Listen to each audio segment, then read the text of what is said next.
वो कहते हैं, भटकना जिनकी आदत है कभी वो घन नहीं पाते। भटकना जिनकी आदत है कभी वो घन नहीं पाते। लिखा इतिहास में भगवान से बढ़कर गुरु होता। लिखा इतिहास में भगवान से बढ़कर गुरु होता। गुरु निंदा जो करता है कभी वो तन नहीं पाता। गुरु निंदा जो करता है कभी वो तन नहीं पाता। तो जोरदार स्वागत करते हैं रियल टॉक रियल पीपल के एक और नए एपिसोड में। मैं होस्ट अनुराग प्रताप सिंह, और आज हमारे साथ मौजूद हैं इंग्लिश के बेस्ट टीचर्स में से एक आदरणीय ऋषि अवस्थी सर जी। तो शुरू करते हैं सर पहले क्वेश्चन के साथ।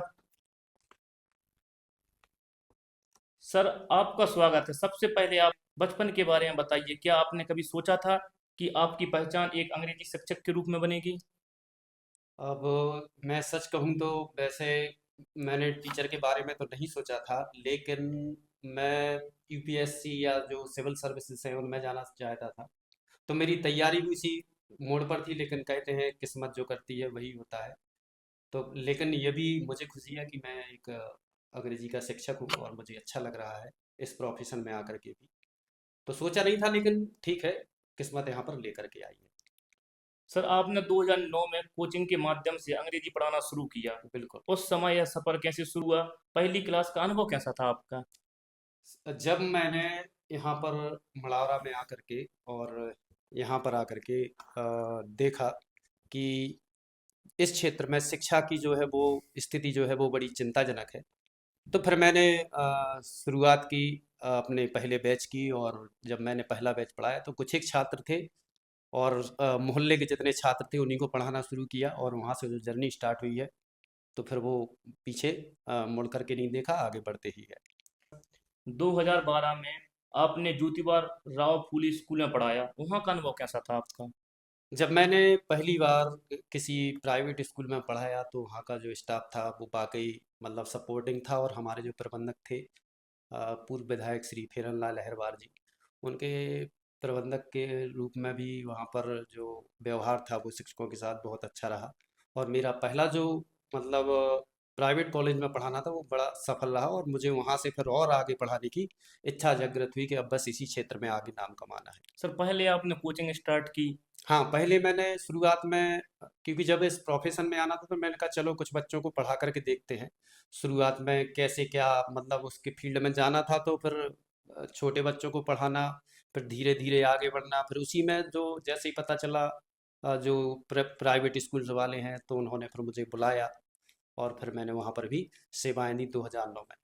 सर उसके बाद 2015 में आप दीवान प्रताप सिंह इंटर कॉलेज सैदपुर पहुंचे। हाँ उस समय फिर आपने शिक्षा में नया करने की कोशिश की। हाँ बिल्कुल, फिर क्या है कि कुछ समय बाद ऐसा होता है कि प्राइवेट स्कूल्स में होते रहते हैं ऐसे चेंजेसन, तो मैंने भी अपना जो पूर्व स्कूल था उसको चेंज करके दीवान प्रताप सिंह इंटर कॉलेज में 2 साल की लगभग सेवाएं दी।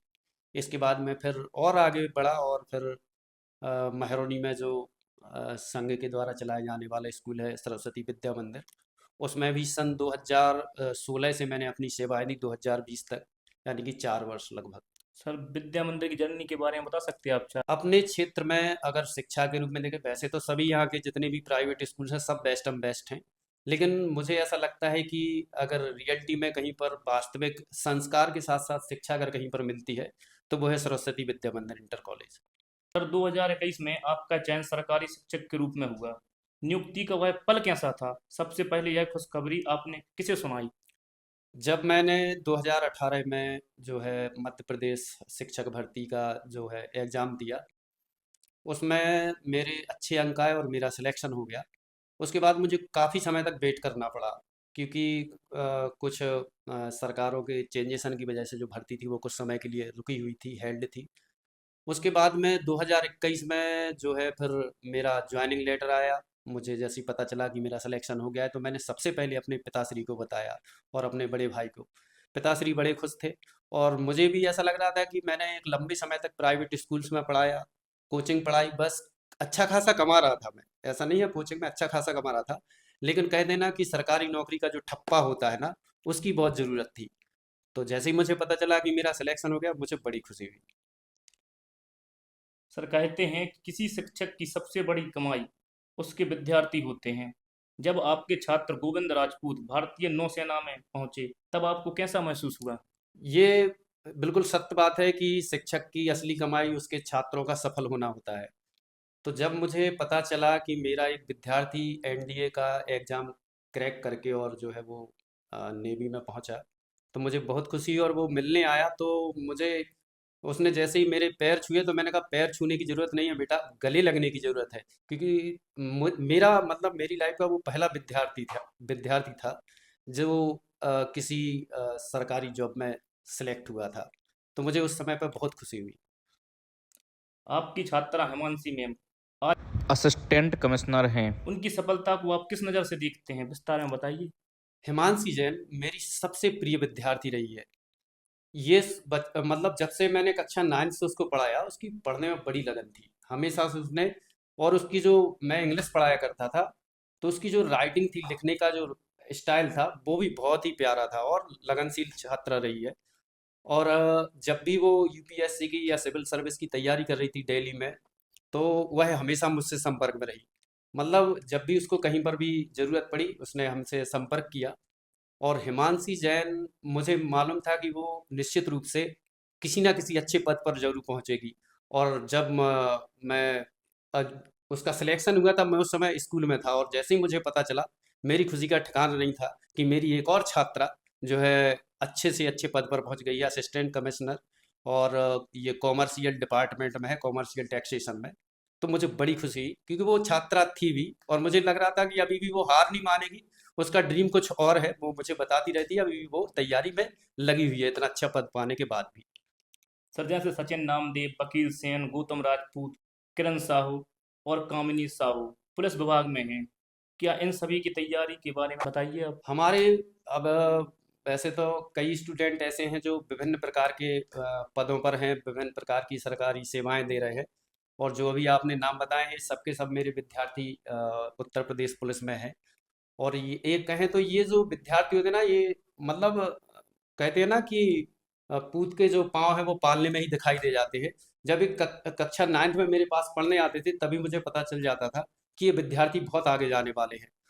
और और भी विभिन्न पदों पर हैं, पुलिस के अतिरिक्त भी है। लेकिन जिनके नाम लिए हैं निश्चित रूप से बहुत ही होनहार छात्र और छात्राएं थे।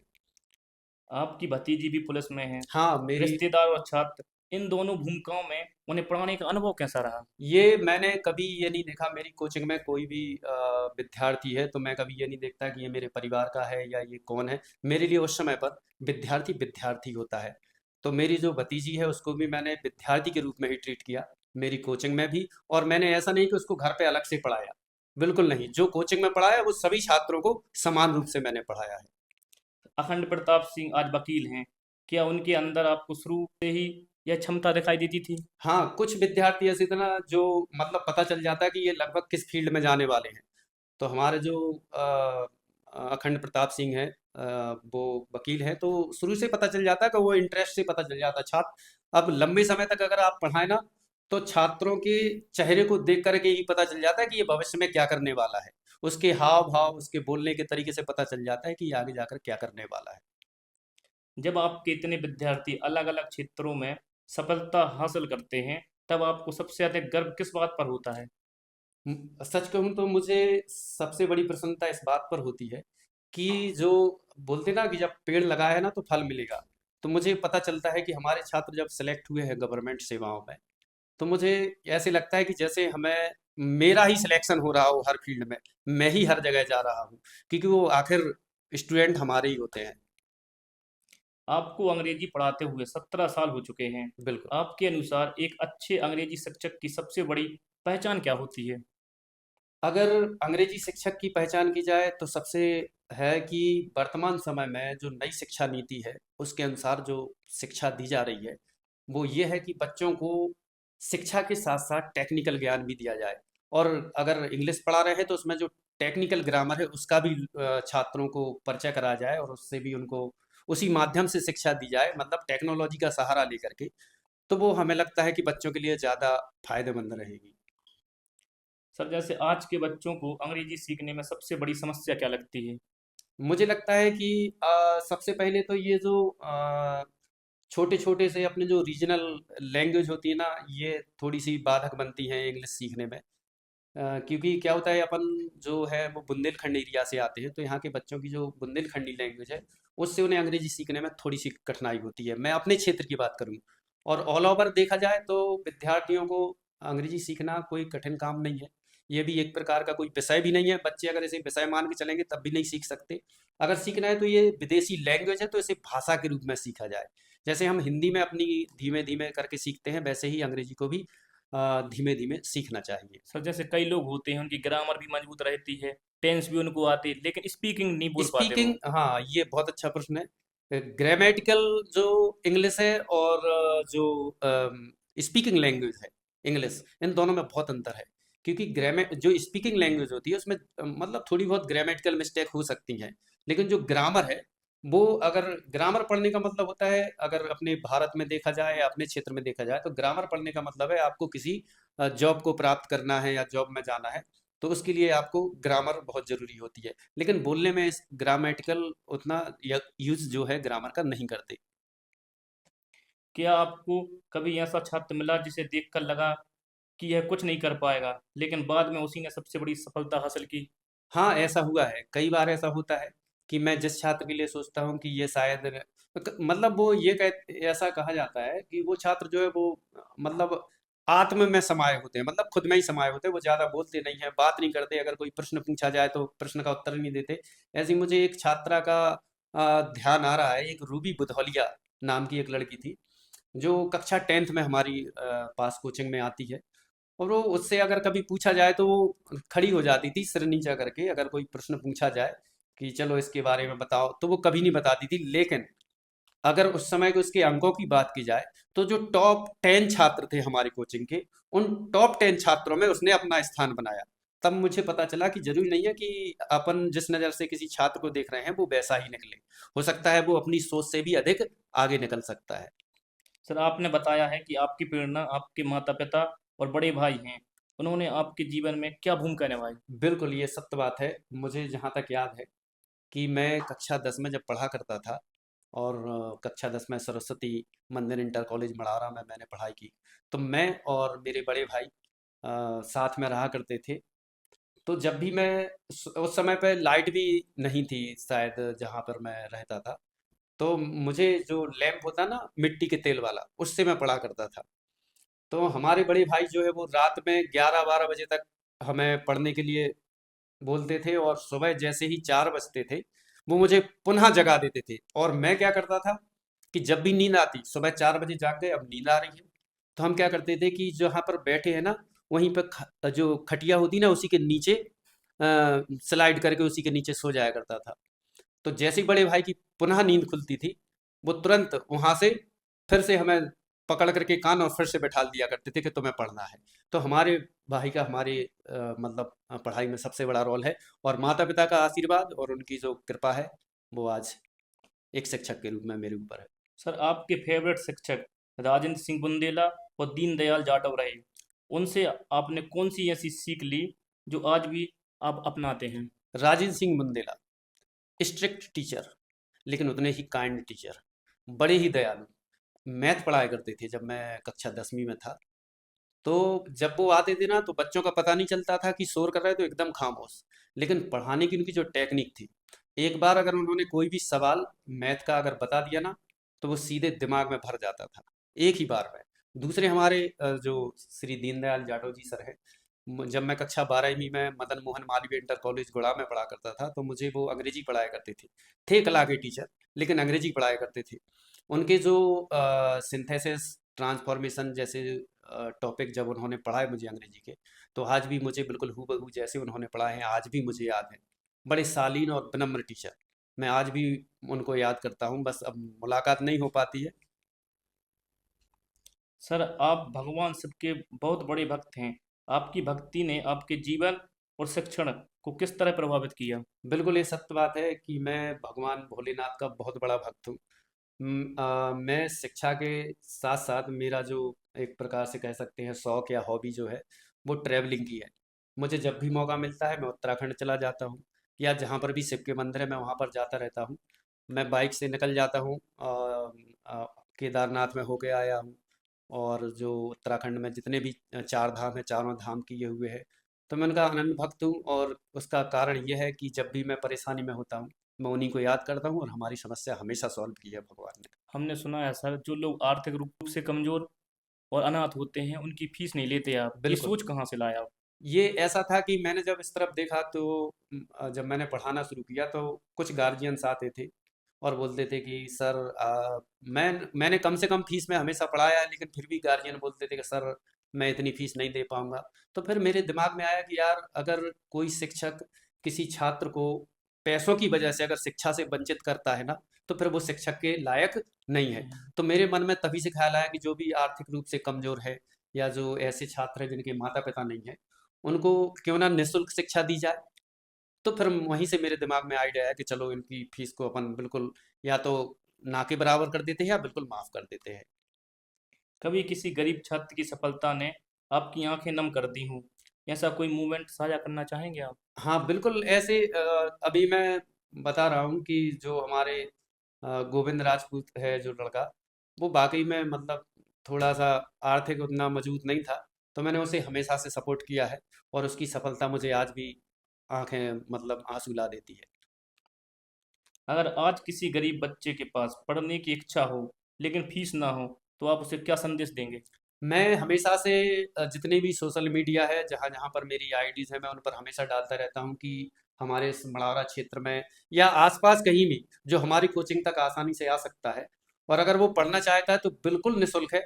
आप कभी भी आइए। और एक चीज़ और है, अगर मैं किसी एक छात्र को फीस लेकर के भी पढ़ा रहा हूँ, तो मेरा कहने का मतलब ये होता है कि अगर वो 10th का छात्र है और वो चाहता है कि हम साथ में 11th की भी पढ़ें और 12th की भी पढ़ें, तो मैं कहता हूँ कि आप एक बैच की फीस दीजिए और हमारे समस्त बैचों में पढ़िए। जितने भी बैच हैं सभी में आप पढ़ सकते हैं, कोई दिक्कत नहीं है।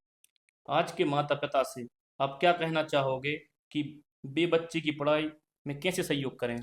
सबसे मैं तो यही कहूँगा कि देखो, वर्तमान समय में अगर ये तो ठीक है, अपना एक छोटा क्षेत्र है, लेकिन अगर आगे देखा जाए तो जो शिक्षा है वो आर्थिक ही रह गई है, मतलब ज़्यादा पैसों की शिक्षा रह गई है। तो मैं ये कहूँगा कि आप दो रोटी कम खाएं, लेकिन अपने बच्चों की शिक्षा पर पूरा फोकस करें। उनको जितनी भी जिस चीज़ की ज़रूरत है, चाहे किताब हो, चाहे पेन हो, चाहे उनकी फीस हो, उस पर ज़रूर ध्यान दें। अगर आपको पूरे प्रदेश की शिक्षा व्यवस्था में एक बदलाव करने का अधिकार मिले, तो आप क्या बदलेंगे? अगर मुझे ऐसा मौका मिलता है तो मेरी सबसे पहली प्रायोरिटी रहेगी कि छात्र जिस चीज़ को पढ़ना चाहता है, जिस विषय को पढ़ना चाहता है, मात्र उसी विषय की उसको पढ़ाई हो। मतलब ज़बरदस्ती उस पर अन्य विषय ना थोपे जाए। आप जिस क्षेत्र में जाना चाहते हो, और जिस सब्जेक्ट को आपको रुचि है, उसी सब्जेक्ट के और भी पार्ट करके उसी को 5 पार्ट में, जैसे 5 पेपर होते हैं ना, तो 5 पार्ट में एक ही सब्जेक्ट की जो विभिन्न मेथड्स हैं उनको बाँट करके उसी सब्जेक्ट को उसको पढ़ाया जाए। सर, ज़्यादातर बच्चे कहते हैं इंग्लिश कठिन होती, क्या इंग्लिश सही में कठिन होती? नहीं, नहीं, अगर इसे आप विषय के रूप में देखेंगे तब कठिन है। अगर इसे आप लैंग्वेज के रूप में देखेंगे तो एकदम आसान है। सबसे अंग्रेजी सीखने की अगर देखा जाए तो सबसे महत्वपूर्ण बात यही है कि आप उसकी वोकैब जो है उसको तैयार करिए। नियम बनाइए कि मुझे दिन में 5 से 10 शब्द जो है याद करने हैं। तो उस तरीके से आप याद करते जाइए और आगे बढ़ते सर, जाइए। अंग्रेजी सीखने के लिए वोकेबलरी की ग्रामर क्या ज़रूरी होती है? दोनों एक दूसरे के पूरक हैं। सबसे अगर पहले वोकैब नहीं आएगी तो ग्रामर कोई का मतलब नहीं रहेगा, और अगर ग्रामर आती है और वोकैब नहीं आती है तब भी कोई मतलब नहीं रहेगा, यानी कि दोनों एक दूसरे के पूरक हैं। सर, जैसे कोई व्यक्ति है, उसको जीरो आती है इंग्लिश, उसको सीखना है, तो उसका पहला स्टेप क्या होगा? उसका सबसे पहला स्टेप होगा कि मैं तो ये कहूँगा कि छोटी-छोटी जो वोकैब है वहाँ से सीखो, और राइटिंग पर ध्यान दो। जितनी ज़्यादा आप राइटिंग करेंगे, उससे आपकी इंग्लिश में 100% निखार आएगा। स्टूडेंट की सबसे बड़ी गलती क्या होती है जिसकी वजह से उनकी इंग्लिश इंप्रूव नहीं हो पाती? स्टूडेंट की अ, वैसे तो गलती नहीं कह सकते, लेकिन सीखने के लिए बता सकते हैं। गलती ये होती है कि छात्र जो है, जितना उन्हें वर्क दिया जाता है, अब वर्क अगर वो सम इस सर, स्टूडेंट की सबसे बड़ी गलती क्या होती है जिसकी वजह से उनकी इंग्लिश इंप्रूव नहीं हो पाती? विद्यार्थियों की जो अंग्रेजी सीखने की जो ललक है, अब अंग्रेजी को अगर वो इंग्लिश को अगर वो इस तरीके से देखें कि ये एक लैंग्वेज है, तो वो जल्दी सीख जाएंगे। बच्चे क्या करते हैं, उनकी सबसे बड़ी गलती ये होती है कि वो बच्चे जो कक्षा 9 10 11 12 के हैं, वो उसको एक सब्जेक्ट के रूप में देखते हैं। एज ए सब्जेक्ट देखेंगे ना तो वो कभी नहीं सीख पाएंगे। इसको लैंग्वेज यानी कि भाषा के रूप में देखा जाएगा ना, तो वो जल्दी सीख जाएंगे। आपने 17 साल में हजारों छात्रों को पढ़ाया है। बिल्कुल। सफल छात्रों में ऐसी कौन सी आदत होती है जो बाकी छात्रों में नहीं होती? सफल छात्रों की सबसे बड़ी जो एक हैबिट कह सकते हैं वो ये होती है कि वो ऐसा नहीं है कि वो अन्य छात्रों या अन्य दोस्तों के साथ समय नहीं बिताते हैं। ये तो निश्चित है कि वो समय बिताते हैं और मैंने भी देखा है। लेकिन वो एक समय को मैनेज करना जानते हैं। उस समय को मैनेज करके चलते हैं कि हमें कितने समय पर पढ़ना है, कितने समय पर दोस्तों के साथ रहना है और कितने समय पर हमें अन्य काम करने हैं। टाइम मैनेज कर टाइम लेते हैं। मैनेज कर लेते हैं। उनकी सबसे बड़ी खासियत ये होती है। अगर कोई छात्र बार बार फेल हो रहा है तो उसे क्या बदलना चाहिए? वर्तमान समय में तो शायद ऐसा नहीं लगता कि अब फेल होने का जो चलन है वो कम हो गया है और शिक्षा पद्धति भी ऐसी हो गई है कि अब फेल कम होते हैं। लेकिन एक समय था जब बच्चे ज़्यादा फेल हुआ करते थे। तो उनके लिए एक ही था कि उनकी पढ़ाई जो है वो पढ़ाई में कंसिस्टेंसी नहीं है। अगर पढ़ाई में कंसिस्टेंसी हो तो निश्चित रूप से कोई भी छात्र फेल नहीं हो सकता। सर, रीडिंग हैबिट अंग्रेजी सुधारने में कितनी महत्वपूर्ण होती है? हाँ, रीडिंग और writing both are equal important. यानी कि रीडिंग भी और राइटिंग भी। रीडिंग क्या है, आपका जो प्रोनाउंसिएशन है उसमें सुधार करती है और राइटिंग आपकी हैंड राइटिंग सुधारती है। साथ में आपको जो पढ़ना है वो भी उसी से आता है। तो ये दोनों एक दूसरे के पूरक हैं, रीडिंग एंड राइटिंग। क्या अंग्रेजी सीखने की कोई सीक्रेट टेक्निक है जिसे ज़्यादातर छात्र नहीं जानते? हाँ बिल्कुल है। सीक्रेट तो नहीं कह सकते लेकिन ठीक है, आप अगर अंग्रेजी सीखना चाहते हैं तो आपकी फर्स्ट प्रायोरिटी होना चाहिए वोकेबलरी। उसके बाद होना चाहिए आपकी जो है ग्रामर। ग्रामर में अब क्या करते बच्चे इधर, एक चीज़ और है कि बच्चे केवल एक ही चीज़ पर फोकस करते हैं, मैंने देखा है। मात्र टेंसेस सीखते हैं। हाँ। टेंसेस ही ट्रांसलेशन नहीं है। ट्रांसलेशन में अन्य भी बहुत सारी चीज़ें आती हैं। जैसे इट का प्रयोग है, देयर का प्रयोग है और कुछ मेन वर्ब्स हैं। जैसे अब बहुत से बच्चे हम अभी पढ़ाते तो लेट का यूज नहीं जानते कि लेट क्या है। आधे तो यहाँ पर शिक्षकों को नहीं मालूम कि लेट है क्या। लेट एक वर्ब है, उसके बारे में नहीं पढ़ाते। लेट को अलग से पढ़ाया जाना चाहिए। देयर को इनको नहीं पढ़ाते, वो खाली टेंस पढ़ा देते। 12 टेंस पढ़ाए और अपना काम हो गया। इससे कभी बच्चे नहीं सीख सकते इंग्लिश। इसके अलावा भी मॉडल्स हैं, मॉडल वर्ब हैं और सेंटेंसेस हैं। तो सेंटेंसेस में अगर टेंसेस में देखा जाए तो मात्र दो प्रकार के सेंटेंसेस बच्चे सीखते हैं, एसर्टिव और इंटरोगेटिव। बाकी ऑप्टेटिव है, एक्सक्लेमेटरी है और ऑप्टेटिव, एक्सक्लेमेटरी और इम्पेरेटिव है। ये कहाँ से सीखेंगे बच्चे? तो इनके लिए अलग से आपको पढ़ाना चाहिए। लेकिन शिक्षक इन पर ध्यान नहीं देता है क्योंकि अगर बच्चे को ट्रांसलेशन आ जाएगी तो वो जल्दी से अंग्रेजी बोलना भी सीख सकता है। नहीं सर, तो और हमने एक चीज़ और है अंग्रेजी सीखने के लिए, माहौल भी होना चाहिए।